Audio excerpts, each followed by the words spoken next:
हमारे घर में जो गमला है उसी में एक मिट्टी का ढेला लगाइए, शिवलिंग बनाइए, उसी पे जल चढ़ाओ, पूजन कर लो, आराधना कर लो, साधना कर लो, शिव कृपा करना प्रारंभ करो।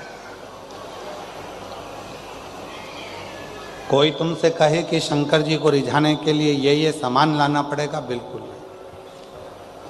शिवरात्रि आ रही है 15 फरवरी को, महाशिवरात्रि है।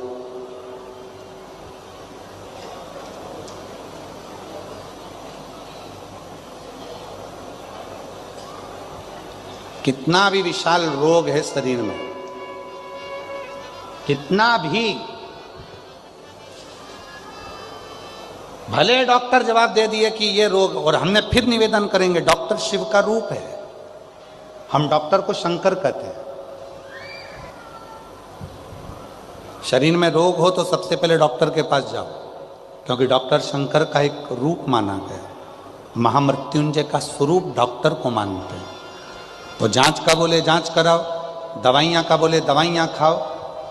फिर भी अगर दवाई ना लगे तो महाशिवरात्रि जो 15 फरवरी को आ रही है, एक बेर को क्या बोलते तुम्हारे डबरा में? बेर, बोर क्या बोलते? जम के तो बोलो, वो खाने वाला बेर बोलते ना। एक बेर शिवजी के शिवलिंग पर 2 सेकंड के लिए उसको शिवलिंग पर चढ़ा दीजिए, पंचाक्षर मंत्र का जाप करिए नमः शिवाय, या षडाक्षर मंत्र का जाप करिए ओम नमः शिवाय, या श्री शिवाय नमस्तुभ्यम का जाप करिए, बाबा को प्रार्थना करिए। बाबा सुना है भृंगी ने, श्रृंगी ने, नंदी ने, माँ पार्वती जी ने और 64 योगिनियों ने आपकी आराधना इस कांटे में जन्मे हुए बेर से करी है। बाबा तू सबके दुख मिटाता है, मेरे भी शरीर का रोग समाप्त करना।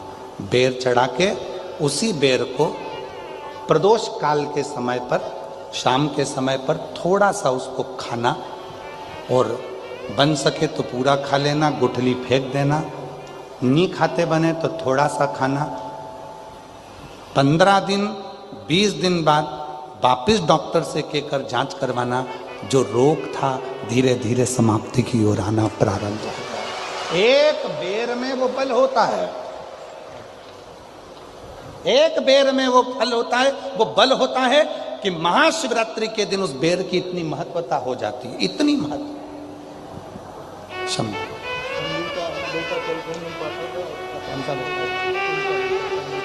चलने लगा बेटा? अच्छा, आप ही का बेटा है जो चल नहीं सकता था, बोल नहीं सकता था, हाथ पैर नहीं हिला सकता था, माइंड से विकलांग था।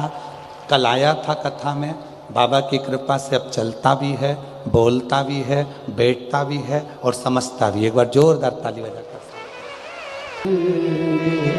बेटे की सचिवालय में नौकरी लगी है, एक बार जोरदार ताली बजाकर साधुवाद दीजिए, बधाई। ये बेटे मेरा तू ही तो हमदर्द है जिसे हर दर्द।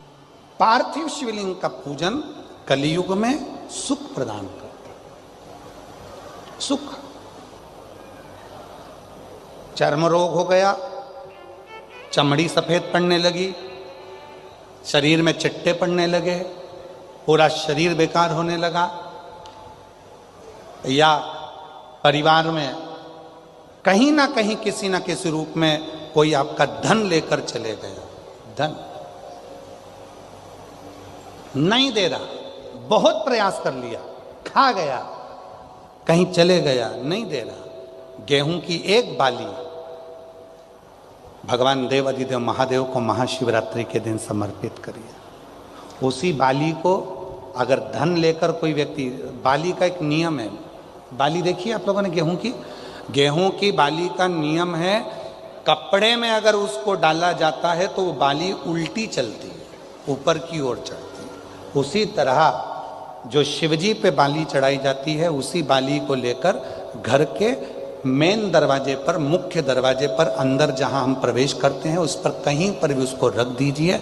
वो कैसा भी धन तुम्हारा कोई लेकर चले गया हो, उसके बाप को भी लाकर वापस देना पड़ता है, वो धन लाकर वापस देता ही है।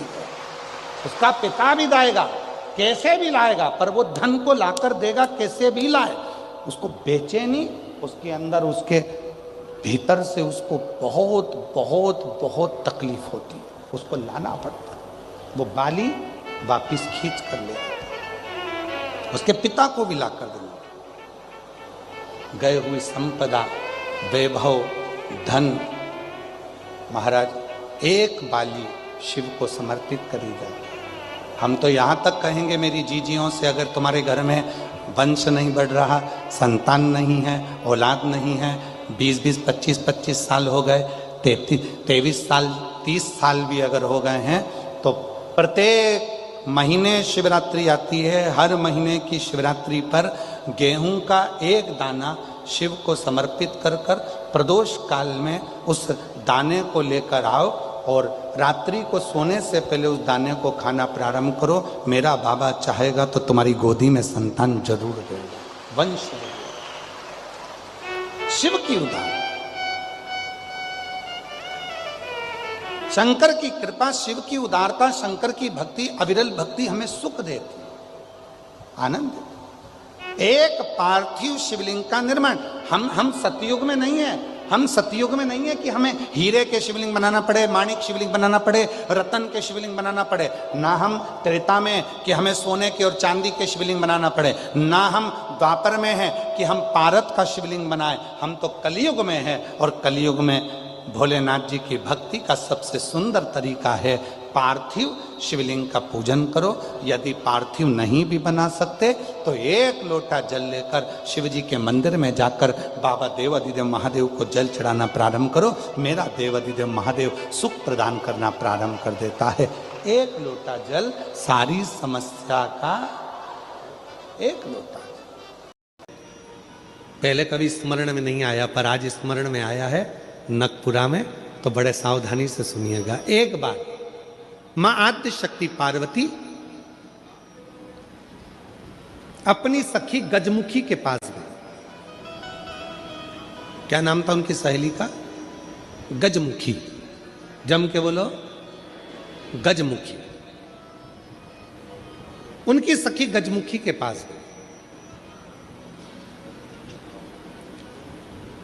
ध्यान देना थोड़ा सा। एक शिवजी के गण नंदी और एक पार्वती जी की सहेली गजमुखी। कहते हैं शंकर भगवान के गण नंदी इतने सुंदर थे, इतने सुंदर थे कि उनको देखकर अप्सराएं भी उनकी ओर आसक्त हो जाती थी। इतने सुंदर,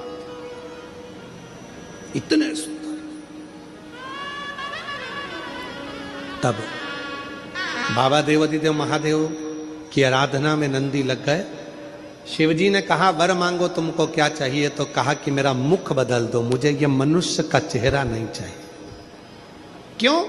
अगर ये चेहरा रहेगा तो लोग मेरी ओर आसक्त होंगे और मैं आपकी भक्ति नहीं छोड़ना चाहता, इसलिए मुझे ये चेहरा हटाकर आप नंदी का चेहरा लगा दीजिए और मुझे आपका शिष्य बना। दूसरे नंबर पर है माता पार्वती जी की सहेली गजमुखी। इतनी सुंदर थी, इतनी सुंदर थी, इतनी सुंदर, जो आज के ज़माने में दिन भर इंस्टाग्राम पर और फेसबुक पर और ना जाना कौन कौन से वो सोशल मीडिया पे आप जितनी भी सुंदर सुंदर कहते हो ना, कितनी सुंदर, कितनी सुंदर, ये सब जितनी दुनिया की सुंदरता है पार्वती जी के साथ रहने वाली एक उनकी सखी गजमुखी के चरणों की धूल के बराबर है, चरणों की धूल के बराबर। इतनी सुंदर थी गजमुखी। एक दिन गजमुखी आई पार्वती जी के पास, गौरा गौरा गौरा। गौरा ने कहा क्या बात है, क्या हो गया? एक वर चाहती हूं तुमसे। क्या वर है? बस मैं चाहती हूं कि जब भी मैं तेरे साथ चलूं पूरी दुनिया की दृष्टि केवल तुझ पर रहे, मुझको कोई ना देखे, ऐसा वर चाहिए। पार्वती जी ने कहा इतनी स्त्री की सुंदरता तो उसके चेहरे से ही होती है, और तू ऐसा वर मांग रही, नहीं नहीं नहीं, मुझे बस तू वर दे दे, ऐसा वर दे दे। पार्वती जी ने कहा तुझे जो अच्छा लगे वो प्राप्त कर ले, मुझे हाथी का मुख लगा दे, हाथी का, ठीक है। गजमुखी हो गई पार्वती जी, बहुत सुंदर थी। अब एक बार गजमुखी ने नंदी से संवाद कर लिया। बहुत सुंदर प्रसंग है, थोड़ा ध्यान देना। पहली बार स्मरण में आया इसलिए उसको सुनाने का मन कर गया। बहुत सुंदर प्रसंग। गजमुखी ने नंदी से एक बार संवाद कर लिया। दोनों की खींचातानी होने लगी। नंदी कहने लगे भोलेनाथ जी के भार को मैं अपने कंधे पर लेकर चलता हूं, मेरी पीठ पर शिव और शक्ति दोनों विराजमान होते हैं, मैं उन दोनों को भ्रमण कराते रहता हूं।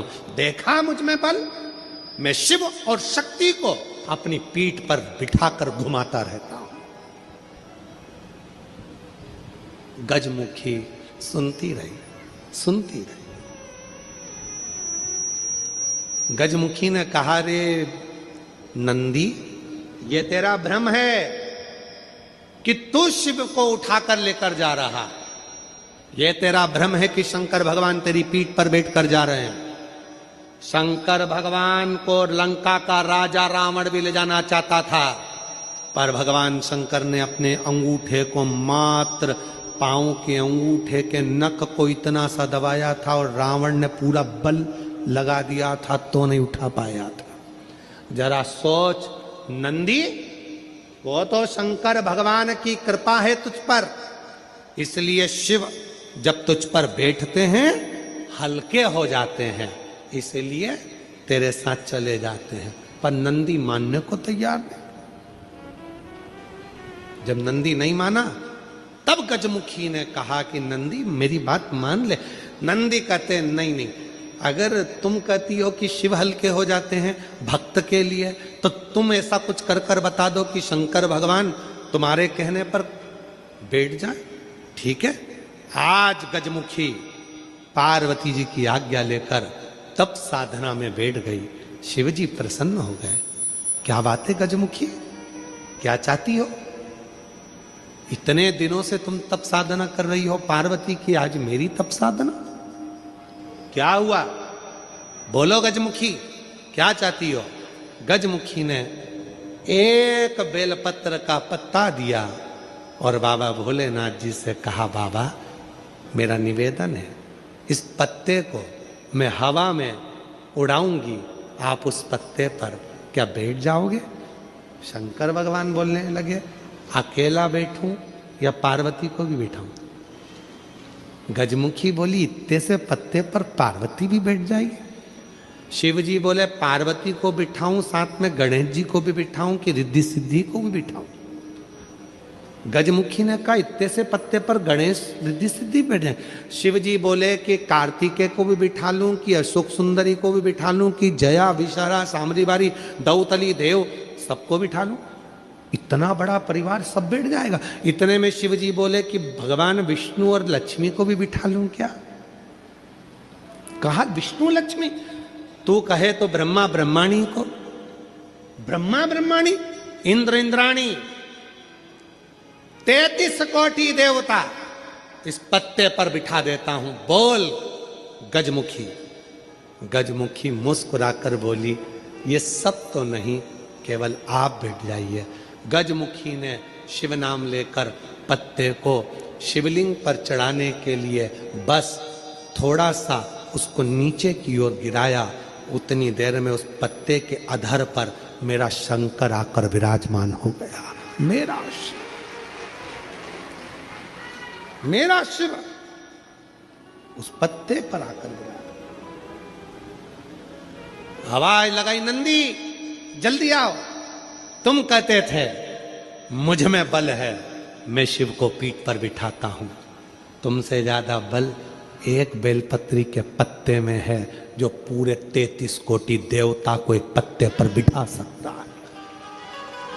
एक बेलपत्र के पत्र में वो बल होता है, एक बेलपत्र के पत्ते में वो बल होता है, पूरे ब्रह्मांड को वो अपने में समेटे रहता है।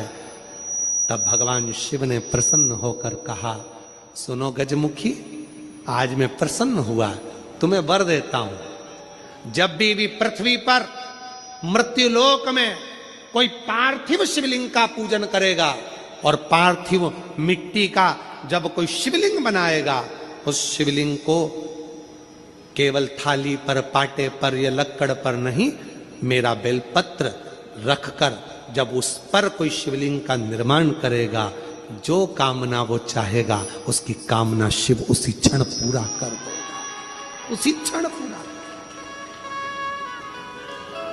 आप में से कितने लोग हैं जो पार्थिव लिंग का निर्माण करते हैं? हाथ उठाओ। करते हो सब? वैसे नहीं करते होगे तो सावन में अपन लोग सब मिलके ही करते। काय में बनाते हो? पात्र में। पात्र के अंदर जब शिवलिंग का निर्माण करते हो तो सबसे पहले नीचे एक बेलपत्र रखा, रखते हो? जम के तो बोलो, रखते हो ना? बहुत जरूरी। एक बेलपत्र क्यों?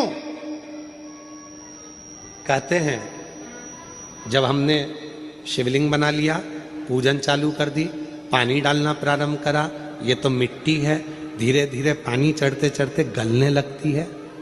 जब मिट्टी गलने लगती है, शिवलिंग थोड़ा थोड़ा थोड़ा थोड़ा खंडित होने लगता है। मन में आता है कि हमने शिव जी की पूजन करी, शिवलिंग मिट्टी का था, गल रहा है, शहद चढ़ाने से, दूध चढ़ाने से, जल चढ़ाने से, अभिषेक करने से मिट्टी गलने लगी है, शिवलिंग खंडित होने लगा है। शिव महापुराण की कथा कहती है, पार्थिव लिंग को, मिट्टी के शिवलिंग को जब हम बेलपत्र के ऊपर निर्माण करते हैं, पार्थिव शिवलिंग बनाकर पूजन करते हैं, तो वो मिट्टी का शिवलिंग अगर गल भी जाए, टूट भी जाए, पानी में बह भी जाए, तो याद रखना वो कभी खंडित नहीं माना जाता, वो अखंड ही माना जाता।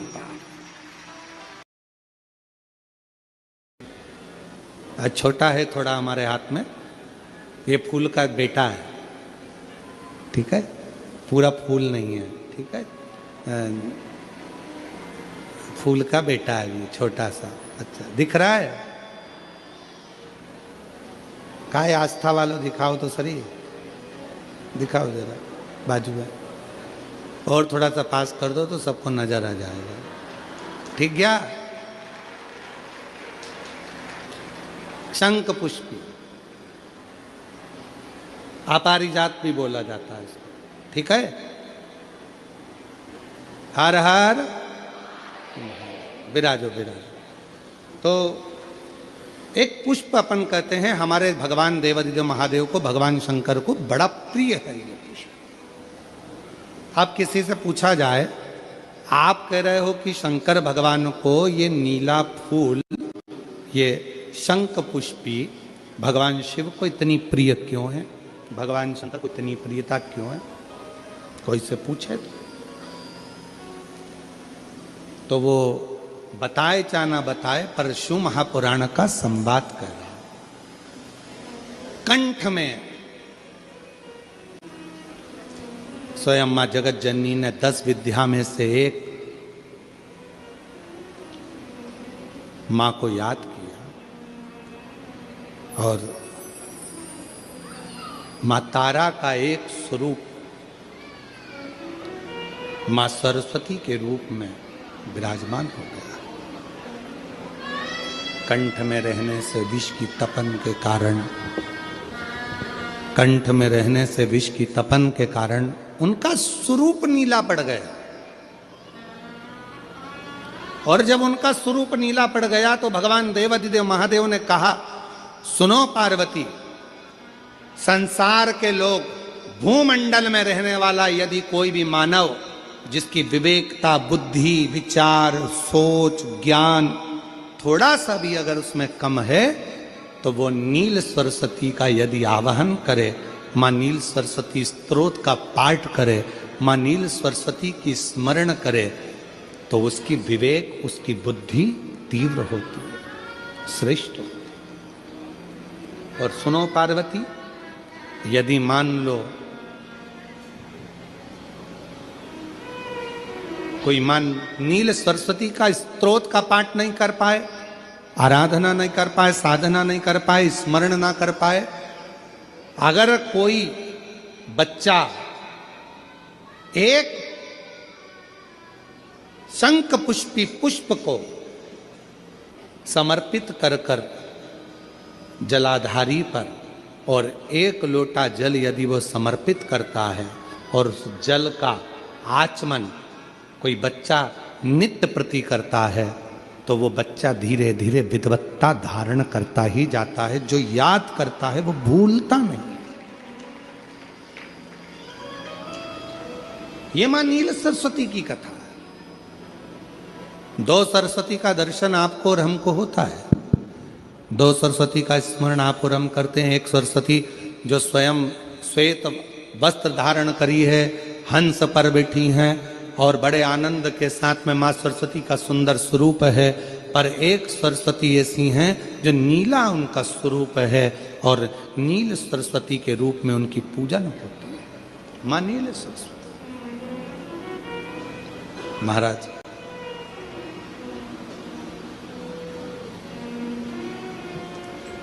जैसे कोई कोई बच्चे ऐसे होते हैं कि जन्म लेने के बाद में उनकी राल टपकती रहती है, विद्वान नहीं हो पाते, पलंग पर पड़े रहते हैं, पांव हाथ काम नहीं करते हैं और डॉक्टरों का इलाज चलता रहता है पर वो रिटर्न नहीं आ रहा है। ये इनको बढ़ाओ ना। बच्चों की मुख से राल टपकती रहती है, विद्वत्ता नहीं रहती, माइंड थोड़ा सा कमज़ोर होता है और शरीर भी उनका थोड़ा शिथिल रहता है। शरीर तो कई लोग कह देते हैं कि ये बच्चा थोड़ा जल्दी जन्म ले लिया इसलिए ऐसा हो गया, प्रीमेच्योर हो गया, ऐसा हो गया, वैसा हो गया। दवाइयाँ भी चलती हैं, इलाज भी चलता है पर उसका कोई लाभ नहीं मिल पाता और वो बच्चा पलंग पर पड़ा रहता है, राल टपकती रहती है, बुद्धि काम नहीं करती। छोटे छोटे भले वो 20 साल का हो गया पर 8-10 साल के बच्चों जैसी उसमें विवेकता होती है, बुद्धि होती है।